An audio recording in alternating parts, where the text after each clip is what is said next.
After driving the Multijoy Fat Tire e-bike extensively, I feel I'm qualified to point out some positives and some negatives that I've discovered with it. Stay tuned. Now let me tell you about a huge positive that probably no one would ever think of, and it has to do with the battery. Let me go ahead and take it off using the key, and I'll bring the camera around and show you what I mean. Note that all the electrical contacts are up here at the top, and the only thing down at the bottom are the alignment notches to keep the battery in as you put it in. On all the other e-bikes I've reviewed, they have all the electronics down here, and what that means is that they are liable to be contaminated with water, sand, and pretty much anything else that could flow down the battery compartment. Multijoy did the right thing, and the only thing they have down here are the notches. Your connectors are all protected way up here at the top. Another reason why having the connections up here at the top is so important is that there will be times when you will not be able to use the bike with power.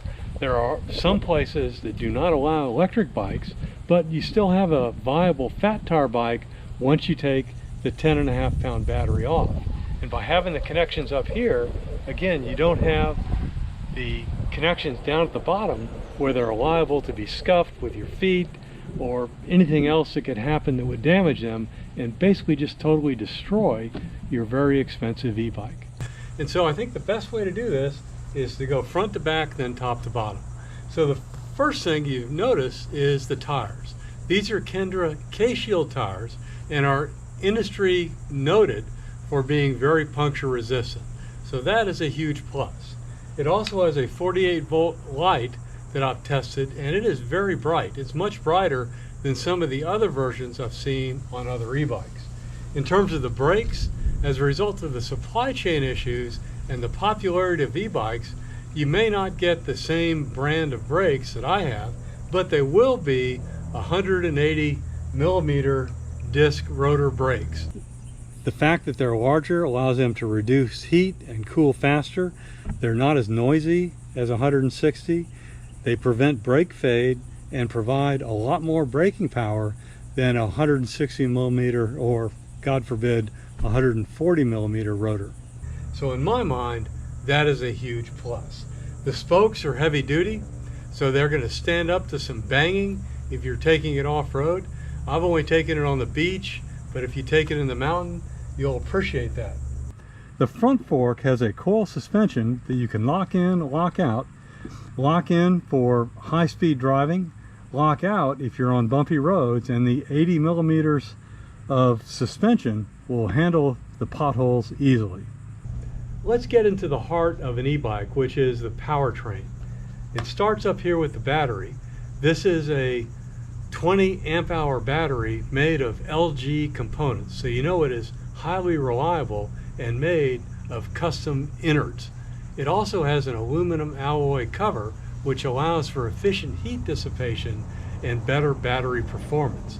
And that is part of the reason this bike can get 70 miles pedal assist, around 40 miles just on the power. It all powers an 85 Newton meter motor, which is in, again, the mid-range of e-bike, and will push the Multijoy to a maximum speed of 23 miles an hour. Now that's less than some of the other bikes, but I know in here in North Carolina, 20 miles an hour on an e-bike is the maximum legal limit, so that's fine with me. One more thing on the battery, it takes about 5 to 7 hours for this to fully charge if it's fully depleted. Now this is a negative right here. Here is the controller. This is the brains of the bike, and you can see that it's on the outside of the system. So this could potentially be damaged. And so I'm going to make a cover for this that will protect it, as well as the wires that hang down underneath it. You don't want these to be damaged. The pedals are heavy metal with reflectors, and they have studs so you will not lose your grip. Let's take a close look at the rear configuration back here. And a huge positive that pops out to me is the cage that protects the rear derailleur from bounces and bruises. It's a Shimano Altus, and that is made of heavy-duty components So you know this is going to last a little bit longer. Shimano cartridge, and of course it ties into the Shimano gear shifting system. Again, 180 millimeter rotor on the back to make sure you have adequate braking power. Now another thing that a lot of people won't note is that it has a KMC chain, and these chains are noted for being highly reliable and very durable. Moving over to the crank system, this is metal alloy, again heavier than carbon, but who cares, you got plenty of power.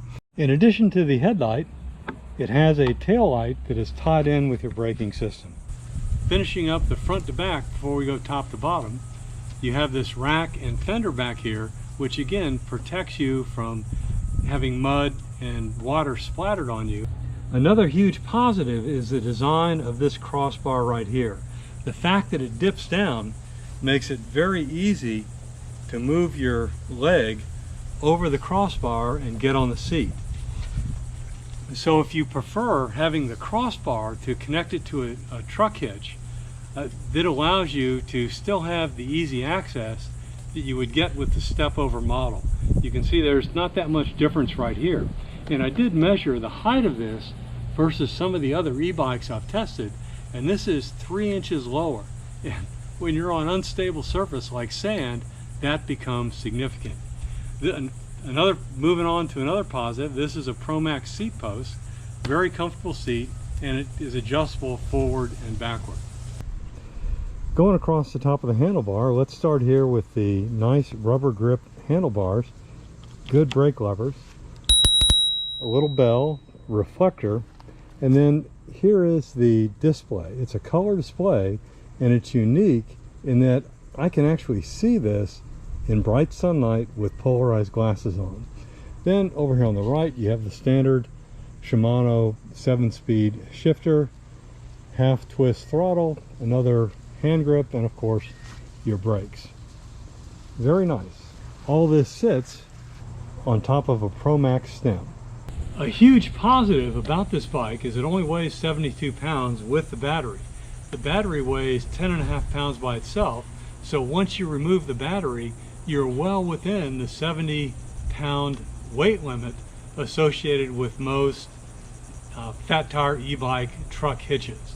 And that is critical in terms of putting it on or off the hitch, as well as having the confidence that your hitch will not fail. In case you didn't watch my assembly video where I summarized the test ride I took on this thing, let me restate a couple things right here. First, I feel like the pedal assist has just a little bit of lag. You have to get used to it. It's not obnoxious, but it's there. But the shifting is smooth, the braking is powerful, and the performance without the battery is flawless. You can ride this all over the place without power, without the 10 pounds, and still have a good time. And that allows you to get on some beaches or into places that prohibit e-bikes. Summarizing, a couple negatives, mostly positives. I really like this bike. I think it's going to be my primary bike for all my beach fishing, and I look forward to recording a beach fishing video where I can show you how it takes me to places where I can catch some pretty good fish. If you have experience with this bike and have anything to add, please throw it down below, because I'd be interested to get your feedback. Thank you.